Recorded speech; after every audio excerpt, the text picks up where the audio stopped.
You're listening to the Staging Sips podcast with Lori Fisher. This podcast is dedicated to helping real estate staging CEOs build healthy businesses that grow, flow, and thrive. Hey, everybody. This podcast is brought to you by Rethink You. The doors are open to enroll in Rethink You. This program is a game changer. If you are struggling at all with your business, please come and join us. You have in this round, you have lifetime access to all of the content, all of the calls. You have a 3K for 3K guarantee, and you have payment plans. So if you want to start today and join us inside Rethink You, you start for as little as $250 a month. It's amazing. Come join us. www.rethinkHomeInteriors.com/rethink you. The link will be in the show notes as well. Come and join us. We're looking forward to helping you. Hello, everybody. Welcome back to the podcast. I am so happy that you are joining us today. I love the series that we're in right now. I realize I can talk about hiring like all day long. I can really riff on it. So this week is all about how to hire the best new team member. And if you'll remember in episode 17, or if you haven't listened to that, go back and do so. What you need to have in place is really important before you start your hiring process so that you feel like you're really prepared. Because one of the things is very often when we go through a hiring process, we can really be kind of on our heels a little bit. And sometimes that leads to us hiring not the very best candidate, but the first available candidate. And that can really cause problems for us as a business owner, and it can cause problems for teams as well. So we want to make sure that your hires are really, really good. And you can do that from the very beginning. And today I'm going to give you some advice from our very own hiring process and how you can think about it and some of the things that you can use in your own hiring process. So we're going to dive into all of that. The first thing is, though, that I want to talk about before you are hiring somebody is like, where do you start? We didn't talk about that in last week's podcast. Like, how do you know when you're ready to hire? What do you think about, or what positions and roles do you think about hiring for first? So let's give you a little foundation there before we dive into the actual hiring process. So there are some key departments in any staging business. And now this is just, kind of generic that most businesses have, but each staging business may have even deeper departments, more departments, but these are kind of the keys. So in any staging business, there's marketing and sales, there's operations, there's delivery, and there's finance. So when you're thinking about those key departments in the beginning, when you are the key, CEO and stager, you're really filling all of those roles. And so you want to understand where you need to start taking hats off of you, as it were. So you're going to start by looking at some of your own competencies and then also evaluating some of those departments. And I'll talk about that in a minute. So let's talk about evaluating your own competencies first.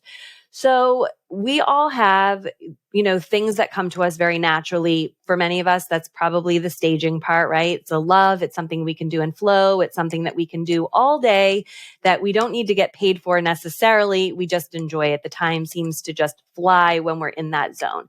So that is what one of my business coaches calls your unique brilliance, your unique brilliance zone. It's just the space that you enjoy inhabiting. And it could also be things beyond staging. Maybe you're particularly good at creating social media posts, or you love writing or you love PR. Like, those can be other things. So those are likely the areas that unique brilliant zone, and even a competency zone, like something that you're good at, but if you had to do it all day, you probably wouldn't love it quite as much. Those are the two areas that you're going to hire for very likely last. Where you want to be looking at is what is called your drudgery zone, or your zone of incompetence. So the drudgery zone is something you can do. It's just not something that you really want to be doing. You don't like to be doing it. So for me, one of the things that I didn't really enjoy, truthfully, was calling back people who had called us. I used to get very nervous, not really like much of a phone person. That was an area of opportunity for me. And I was also working out in the field a lot, so it wasn't happening. That's something else we'll talk about in a minute. And then there is the incompetent zone that is you just aren't good at it at all. I've had a bookkeeper. That was my first hire in my business as a subcontractor, was a bookkeeper. I looked at that and I was like, that is truly my incompetent zone.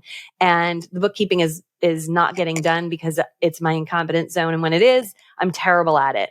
So I decided rather than paying my hourly rate, $150 at the time, $150 an hour, to have a terrible bookkeeper who wasn't getting anything done and was doing it poorly when she did it, I fired myself and I hired a bookkeeper. So you're going to start by looking at your own skill sets when you are a company roster of one. That's one of the first steps. The next step in thinking about where you're going to hire is that you're going to evaluate each of those departments: marketing and sales, which is I combine under one umbrella, operations, delivery, and finance. And you're going to look at the people you have in place, the processes you have in place, and the tools you have in place. And when you're looking at that, one of the things you can say is, okay, like, so for example, today, if I were running my business by myself and I knew I wasn't great at answering the phone and things like that, maybe what I would have done was created a way to call those people back using something like Slide Dial, let them know I was in touch, and say, please email me at this email address and I'll send you a link to my calendar or something like that, right? Like if that were for inquiries for realtors who I'd worked with before who wanted to book an appointment, for example. So sometimes it could be an issue of tools. Sometimes it can be an issue of your process isn't right in a specific area. So if you're not getting social media done, maybe you don't have a really good process in which to do it, so it doesn't get done. And if you just cleaned up the process, you might be able to hold on to that responsibility longer. And then there's an issue of people. So for example, if you want to run a vacant staging business and you want to increase the number of vacant staging appointments and installations that you can do in a given week, you're definitely going to need to dial in on your process and your tools, but most likely you're going to need people as well. Because in order to do that, in order to leverage your time, you need to replicate yourself, right? So there's ways that we replicate ourselves with tools. There's ways that we can replicate ourselves with processes and automation, like we talked about in several podcast episodes ago about using your CRM, your customer relationship management tool, your email list that can replicate you through automation. And sometimes you just purely need another person in your business. So that's what we'll talk about today. And I want to remind you that in a staging business in general, your time gets leveraged very quickly, and that will necessitate your need. That will create your need to hire.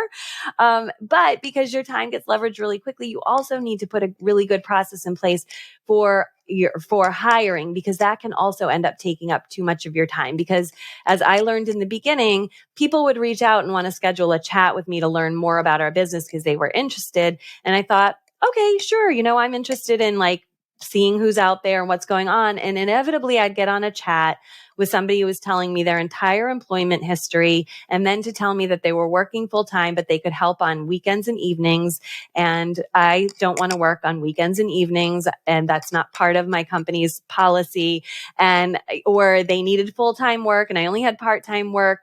So it just was one of those things where it was taking up and soaking up a lot of time. So I don't want you to start with a phone chat. I want you to be smarter than me. This podcast is all about learning from the things I did right and the things that I didn't do right, and paying it forward to you. So this is one of those areas where I needed a little time to see what it looked like to schedule those chats that people were requesting and find out that does not work. So we end up deciding to use an application at the very front of our process. So this is for anybody who inquires, because I always like to have a roster of people who we could potentially hire if they meet all of the things I'm going to talk about with you today. If they seem like they're a right fit, then I'd like to have them on file in case and be prepared when we are ready to hire. So, anyway, and I realized too, the other thing was that every time I chatted with somebody, even if they weren't ideal, I'd always want to hire them because I'm a people pleaser, right? I didn't want to tell people, oh no, we're not hiring, or, you're not a right fit. Like I forgot that's in my notes here. And that's really important to say, especially if you're like me, where you love everybody and you can find points of connection with all kinds of people, you'll want to hire too many people. So we got to start with an application process. You can simply use a Google document or a Google form, not a Google document, a Google form or something like that, where you can create an application. And in order to create your application, I'm going to share with you the things that we thought about when we created ours. Also, I will just say that if you join Rethink You has our application right in there, all of our application hiring documents. So that right there is worth its weight in gold. That's in our Swipe Studio inside of Rethink You. So anyway, the first thing I want to say is you've got to start with those role responsibilities like we talked about in episode 17. Defining your role responsibilities are really, really important because you want to hire the person to fit the role responsibility. You don't want to fit the role responsibility to the person you hire. So what do I mean by that? You want to create a very defined need. You are the CEO of your business. You have a need to bring somebody in. You've got to know what that person likely will be doing in your business. So if it's administrative or if it's a styling assistant, you want to begin to write out all of the things that that person will be doing. And the way that you can do that is most likely you have been doing that. And these are the roles that you want to take off of yourself. So you want to begin to define that, and then you're going to create your application in a way that helps you find the person that fits that role responsibility versus reverse engineering it. Because what happens is if you bring on a person without really vetting them according to how I'm going to teach you today, you could end up realizing they're in the wrong seat in your business and they may not have the skill set or the matches. We're going to talk about the matches in a minute that you need them to have. And you might end up shifting them in places and kind of filtering them through. And maybe they're taking portions of one job and portions of another. You really want somebody to be able to own the full list of responsibilities in their responsibility within your company, so that not only can they accomplish them, but they are empowered to then help you create better systems and processes. Because where you want to get to is your team is creating the systems and processes because they have the skill set and now they have the insight into how their workflow works, so they can actually create it better than you can, which is a really cool place to be. Okay, so the application.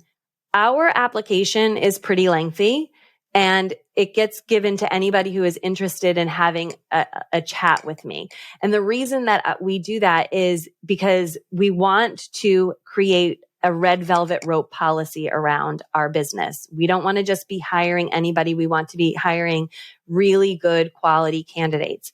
As part of our application process, they also have to submit 4 personality tests that we tell them exactly what they are. They're all free, and they have to take those tests and they have to attach those results to their application. And our application includes filtering questions for the role that we're hiring for. And we'll go over that in a minute, what the filtering kinds of questions are that you can be using. All of this in this application process guides us to knowing if they are someone who would be a potential fit. And it shows us their motivation if they're willing to invest the time in doing this. And what we have found is that most candidates won't fill out our application. They are enthusiastic. They tell us all about how they've always been interested in design, for example, if we're talking about a styling assistant, and they'll tell us all about that and how they, love our work and they've seen us on social media and they love our website and they've always wanted to do this and they're obsessed with HGTV. And you know what they're not willing to do? Sit and fill out an application. So that tells us something about them right now, because as you and I know, as CEOs of staging businesses, our work is intense. We are sometimes hustling. We are doing a lot of physical work. It's not always easy. And we want somebody who, if they are already an obstacle is created in that they're not going to fill out an application, that tells us something about them. It's fine with us. We don't want people who are not going to fill out that application. So we'll send that application out to anybody and everybody because we know it's a special person who is willing to fill it out. We only want the best. And like I said, our work is strenuous and requires a commitment, and we want to see a commitment level coming in. Okay. So like I said, your application is going to help you identify the want matches between the role responsibility and the candidate. So what are want matches that I keep referring to here? Well, a want match is simply where you want something and somebody matches that desire. They fulfill that want for you. And we have four want matches that happen throughout the course of our application. There's a personality match. So there are questions that are designed for that in addition to the personality test that they have to take. We want to elicit a scheduling match, and we'll talk about these each in a little more detail coming up. A skills match, and a filters match. So you notice that skills match is a little bit lower on the totem pole as it works. I know that actually that's not politically correct these days, but lower in the priority list. I'm working to be better there. But a personality match, the skill set match, a lot of times if somebody is reaching out to you because they're interested, they already have at least a baseline of skill set typically, but we also vet that in other ways. But we really need a personality match first and foremost, both because they're client facing a lot of times, but also because internally in your team dynamic, you want to make sure that you have good personality matches.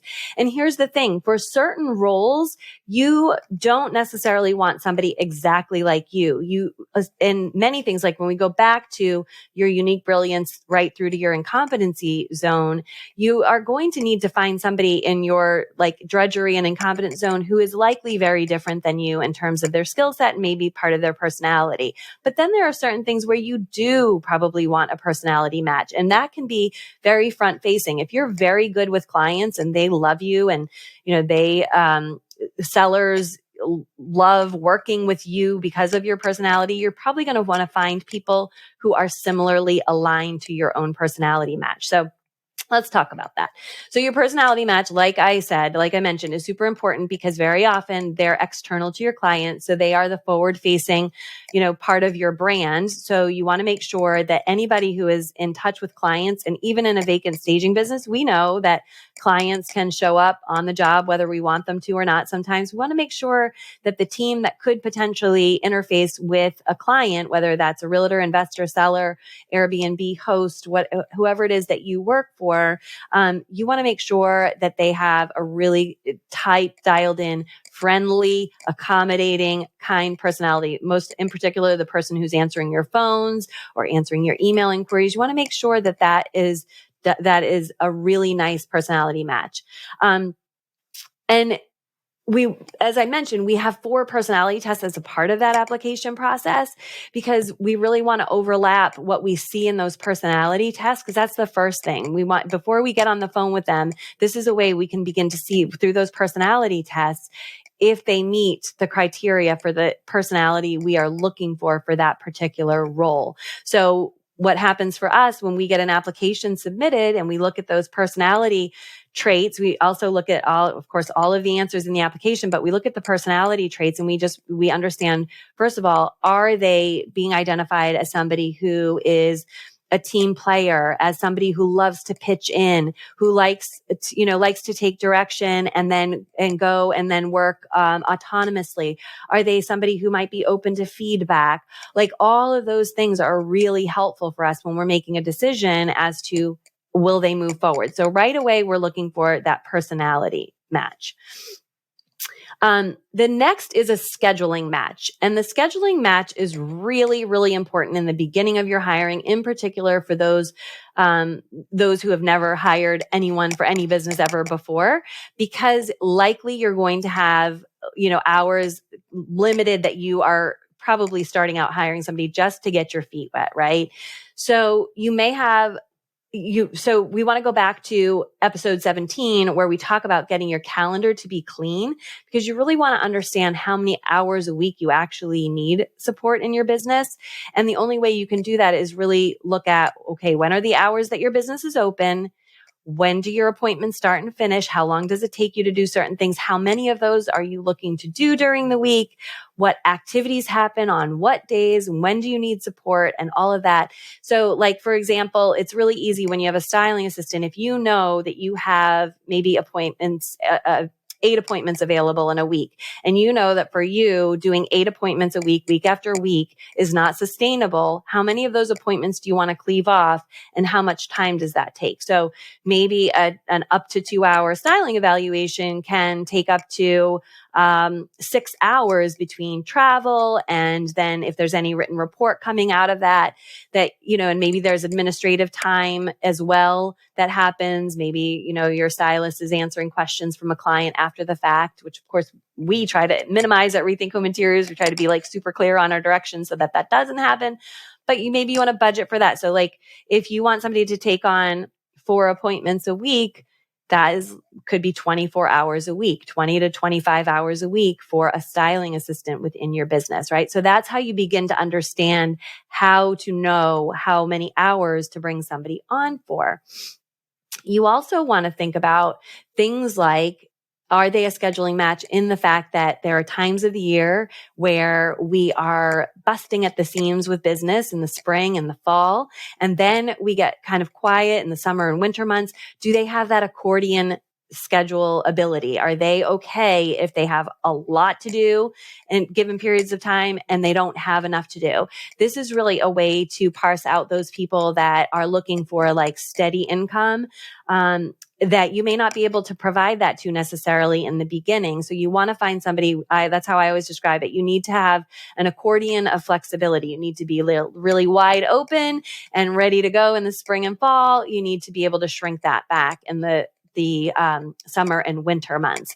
So that is what is called creating the scheduling match. So you want to include questions in your application that kind of get at that. Are you okay if there isn't consistency in your schedule every week? That's another thing. Some people want to know that they are going to be working every single day of the week, and you might not be able to promise that right yet, but you are still ready to hire. So you want to ask those kinds of questions. Okay. So now that we've gotten personality match and scheduling match under our belts, let's talk about skills match. So skills match is certainly important, especially with, anything that you're doing that might involve technology.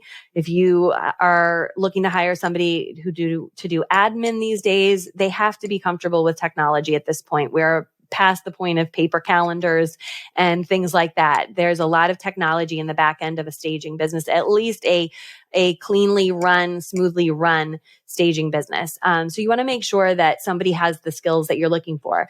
If you're looking for a styling assistant and you want to evaluate that ahead of time, have them send you pictures of things they have done, spaces they have styled in their own home. That will give you a good sense of, do they have the skill set available in order to be able to do this work? If they move further in your process, you can plan a hands-on styling day so you can see how they operate. But at the beginning, just have them submitting some images of their work is perfect for you to be able to evaluate, okay, do they have a skill set match? And then there are filtering questions matches. And these are more like your qualifications, right? So the filters matches, I talked a lot in a previous podcast early on about client filters. You can also have employee filters. So these are things like they need to have a valid driver's license and reliable transportation. They need to feel comfortable standing on step ladders. They need to feel comfortable and be able to lift or move up to 50 pounds, for example. They need to be able to lift over their heads. They need to be able to bend over and kneel as a part of their process. If they're, in your styling evaluation, they need, proficiency using spreadsheets, if that's something important with you. They need the ability to use Google Calendar and email. And I'm telling you all of these things because these are things that when I was looking to hire team originally, did not have these things, have to feel comfortable using their mobile device, right? In our company, we use a lot of apps. They need to feel very comfortable on their mobile device using apps, things like that. So those are your employee filters matches. So in your application, you want to make sure you have an area where you ask for things like that. So I hope this has given you some food for thought to get started with your first hiring and what you can do. And my hope is that I can, in another podcast, share with you those personality tests that we have. I'd like to just be able to send those over to you so that you have them because they really are very powerful. But get started with this process. Don't get on the phone with people. don't want to hire everybody like I do, because trust me, if you don't have the right person in place, it can derail everything. And I say this from experience, having hired somebody who wasn't a great fit for our business. I've talked about it before. It left my other team, who I absolutely loved and had come to rely upon, it left them wanting to leave the business. And it was because I had not acknowledged that this person wasn't a right fit, for really more from a personality match and a little bit of a skill set match. And it just kind of poisoned the feel of everything else around them. So learn from my lessons and now learn from what I'm doing right, which is this hiring process. It's phenomenal. You will love it. Okay, that is your sip for the week. I look forward to seeing you next week, and just have a wicked good one, right? All right, bye. Thank you so much for listening to the Staging Sips podcast. If you love what you've learned here today and you want to learn more about how to market and grow your staging business more strategically, I would love to see you join us inside of the Rethink You mentorship program. If you want more details and get on our waiting list, you can go to rethinkhomeinteriors.com/waitlist. Looking forward to seeing you in the classroom.